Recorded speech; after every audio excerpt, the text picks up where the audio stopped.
এদেশের ধর্মীয় মানুষ, হিন্দু ধর্ম, খ্রিস্টান, বৌদ্ধ সমস্ত মানুষের আশা এবং আকাঙ্ক্ষা অনুযায়ী সিলেবাস সাজাতে হবে। কোন অবস্থাতেই 92% মুসলমানদেরকে বাদ দিয়ে বাংলাদেশের মানুষ কোন সিলেবাস চায় না, হতে পারে না, হবে না।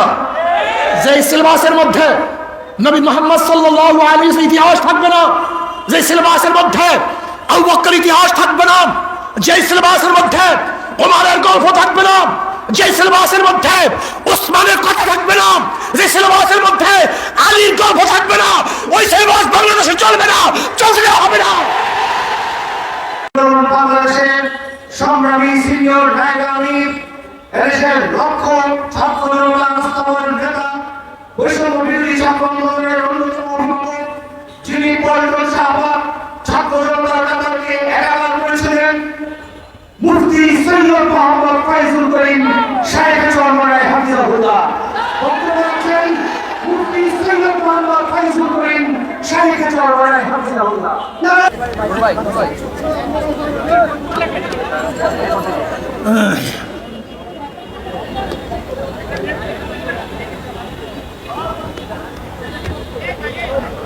আসসালামু আলাইকুম ওয়া রাহমাতুল্লাহি ওয়া বারাকাতুহু।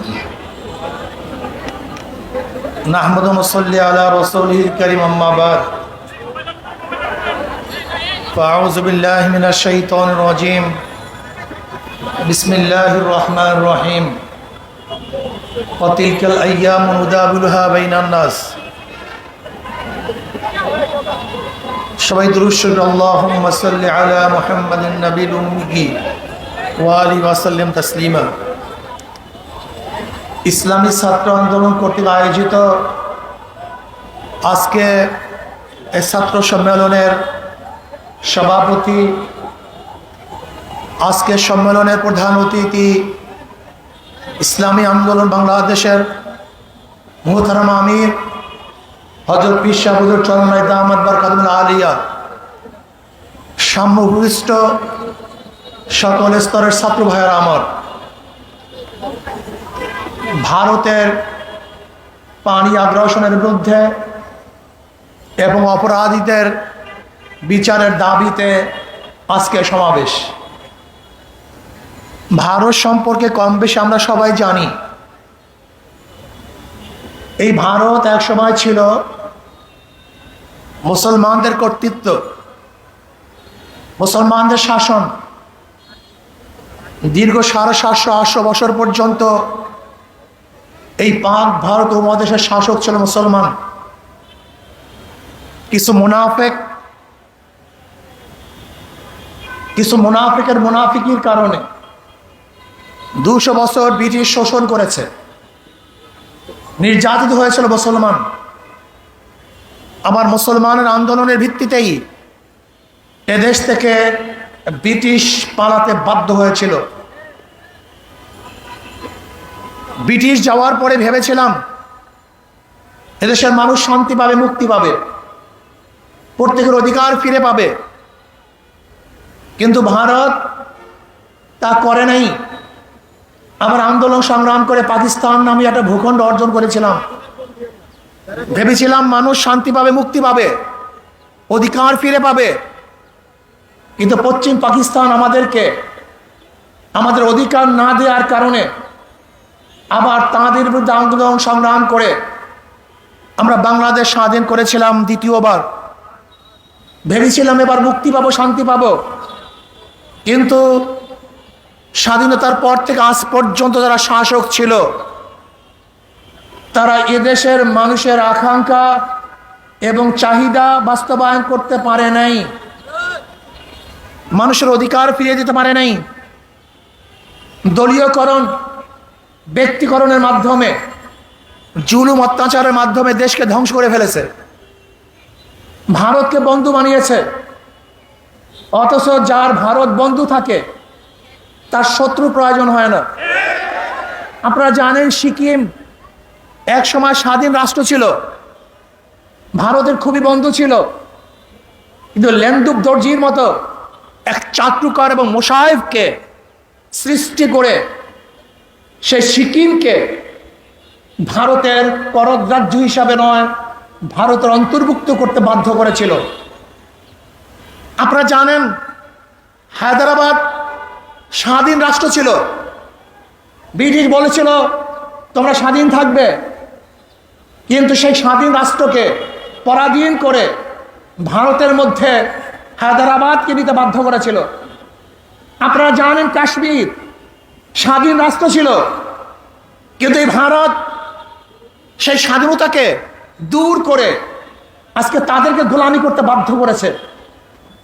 আজকে বাংলাদেশ স্বাধীন, ভারত থেকে স্বাধীন হয়েছে, কিন্তু লেন্দুব দর্জির মতো শেখ হাসিনাকে আর এক মুখ্যমন্ত্রী তৈরি করে ওদের গোলামি বানাবার চক্রান্ত করেছিল। কিন্তু বাংলাদেশের মানুষ সচেতন, তারা জীবন দিতে পারে, রক্ত দিতে পারে, আন্দোলন করতে পারে, না খেয়ে থাকতে পারে, তারা খোলা আকাশের নিচে ঘুমাতে পারে, তাদের সব কিছু উৎসর্গ করতে পারে। একজন বাংলাদেশকে গোলাম বানাতে পারে নাই। আজকে তারা কি করেছে? ফারাক্কা বাঁধ দিয়েছে। ফারাক্কা বাঁধের মাধ্যমে আপনারা জানেন এক সময় আমাদের বাংলাদেশ কৃষি নির্ভরশীল দেশ ছিল, পানি ব্যতীত ফসল করা যাইত না।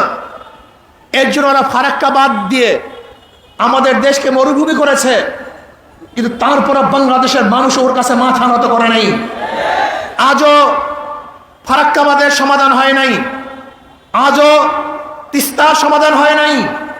আজকেও প্রবাহিত ভারত থেকে যে নদী এবং খালগুলি আছে তার পানির ন্যায্য ইচ্ছা এখন আমরা পাই নাই। ওদের পানির দরকার নেই, ওরা প্রতি বছর আমাদেরকে পানি দিয়ে মারা চক্রান্ত করে। এবার বাংলাদেশের প্রত্যেক মানুষকে ঐক্যবদ্ধ হতে হবে। বাংলাদেশের উপর থেকে এমন এক শক্তিশালী বাঁধ নির্মাণ করব, যেই বাঁধের মাধ্যমে ভারত পানি নিয়ন্ত্রণ করবে না, বরং বাংলাদেশের মানুষ পানি নিয়ন্ত্রণ করবে। যখন প্রয়োজন হবে আমরা পানি ছেড়ে দেব, যখন প্রয়োজন হবে পানি বন্ধ করে রাখবো। তাহলে ভারত আমাদেরকে ডুবাতে পারবে না, ওদের কাছে মাথা নত করতে হবে না, বরং ভারত আমাদের কাছে মাথা নত করে বাধ্য হবে। ভাই আমার, ওরা আমাদের অর্থনীতিকে ধ্বংস করে ফেলেছে, আমাদের সংস্কৃতিকে ধ্বংস করে ফেলেছে। আজকে ইসলাম শিক্ষা বইয়ের মধ্যে দেবীর মূর্তি আঁকা হয়েছে। আজকে রাধা এবং রামের কৃষ্ণের সবক পড়ানো হচ্ছে। আজকে আমাদের বাংলাদেশের 92% মানুষদেরকে নাস্তিক বানাবার চক্রান্ত চলতেছে। আমি অন্তর্বর্তীকালীন সরকারে বলবো এই শিক্ষা কারিকুলামকে পরিবর্তন করতে হবে। বাংলাদেশের 92% মানুষের আশা এবং আকাঙ্ক্ষা অনুযায়ী, বৃহত্তর মুসলিম এই সংখ্যাগরিষ্ঠ মানুষের আশা এবং আকাঙ্ক্ষা অনুযায়ী সিলেবাস তৈরি করতে হবে। আমি বলবো কবির চৌধুরী স্বঘোষিত নাস্তিককে নিয়ে যে শিক্ষা কমিশন গঠন করা হয়েছিল 2010 সালে, সেই শিক্ষা কমিশন পরিবর্তন করে আলেম ওলামা জ্ঞানী মানুষের মাধ্যমে শিক্ষা কমিশন গঠন করে এদেশের মানুষ, এদেশের মুসলমান, এদেশের ধর্মীয় মানুষ, হিন্দু ধর্ম, খ্রিস্টান, বৌদ্ধ সমস্ত মানুষের আশা এবং আকাঙ্ক্ষা অনুযায়ী সিলেবাস সাজাতে হবে। কোন অবস্থাতেই 92% মুসলমানদেরকে বাদ দিয়ে বাংলাদেশের মানুষ কোন সিলেবাস চায় না, হতে পারে না, হবে না। যে সিলেবাসের মধ্যে নবী মুহাম্মদ সাল্লাল্লাহু আলাইহি ওয়াসাল্লাম ইতিহাস থাকবে না, যে সিলেবাসের মধ্যে আবু বকর ইতিহাস থাকবে না, যে সিলেবাসের মধ্যে ওমরের গল্প থাকবে না, যে সিলেবাসের মধ্যে ওসমানের কথা থাকবে না, যে সিলেবাসের মধ্যে আলীর গল্প থাকবে না, ওই সিলেবাস বাংলাদেশে চলবে না, চলতে হবে না। সেই সিলেবাসের মধ্যে শাহজালাল ইয়ামানির ইতিহাস থাকবে না, শাহ মাকতুমের ইতিহাস থাকবে না, যে সিলেবাসের মধ্যে এদেশ যারা শাসন করেছে, এই যে যারা গোটা ব্রিটিশকে রড়িয়ে দিয়েছে, তছনছ করে ফেলেছে, তাদের ইতিহাস যে সিলেবাসের মধ্যে থাকবে না, বাংলাদেশের বুকে সেই সিলেবাস চলতে দেওয়া হবে না, হবে না ইনশাআল্লাহ। ভাইয়ের আমার, সতর্ক থাকতে হবে, চোখ কান খোলা রাখতে হবে। আজকে ফখরুল সাহেব বলেছেন মৌলবীদের কোনোদিন ক্ষমতা আসে নাই, আসার সম্ভাবনা নেই। আমি ফখরুল সাহেবকে বলবো আপনি মৌলবাদী হিসাবে মৌলবাদী বলে কাকে মিন করতে চান? কে মৌলবাদী? হিন্দু মৌলবাদী, খ্রিস্টান মৌলবাদী, বৌদ্ধ মৌলবাদী, না মুসলিম মৌলবাদী? ইসলামী মৌলবাদ জিন্দাবাদ, জিন্দাবাদ। ইসলামী মৌলবাদ জিন্দাবাদ, জিন্দাবাদ। ইসলামী মৌলবাদ জিন্দাবাদ, জিন্দাবাদ। আমরা ইসলামী মৌলবাদ বিশ্বাসী। আমি মুসলমান, আমার মূল ঠিক আছে। আমি মূলকে বাদ দিয়ে রাজনীতি করতে পারি না। 92% মুসলমানদের দেশে ইসলামী মূল্যবোধকে বাদ দিয়ে, ইসলামী মূল্যবোধকে বাদ দিয়ে কেউ কোনোদিন রাজনীতি করতে পারে নাই, পারবে না ইনশাআল্লাহ।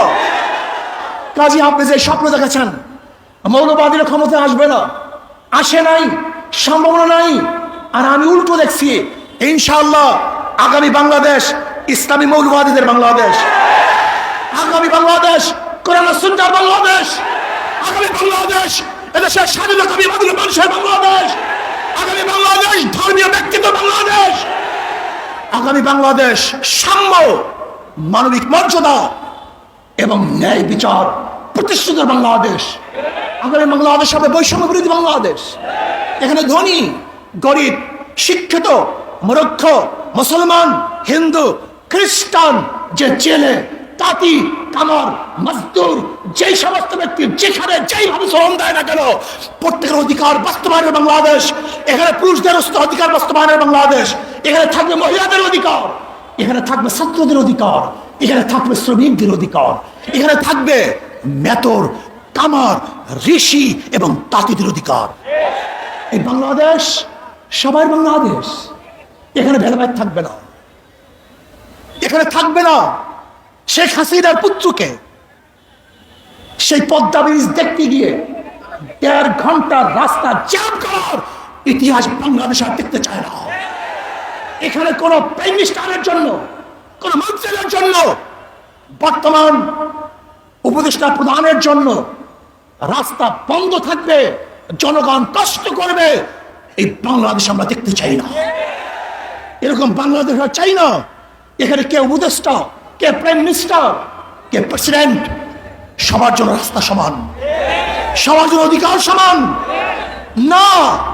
আমরা দেখতে চাই না ওই বাংলাদেশ যেখানে একজন মন্ত্রী যাওয়ার সময় গোটা রাস্তা বন্ধ হয়ে যাবে আর গর্ভবতী মহিলারা গাড়ির মধ্যে বাচ্চা প্রসাব করবে। এই বাংলাদেশ আমরা দেখতে চাই না।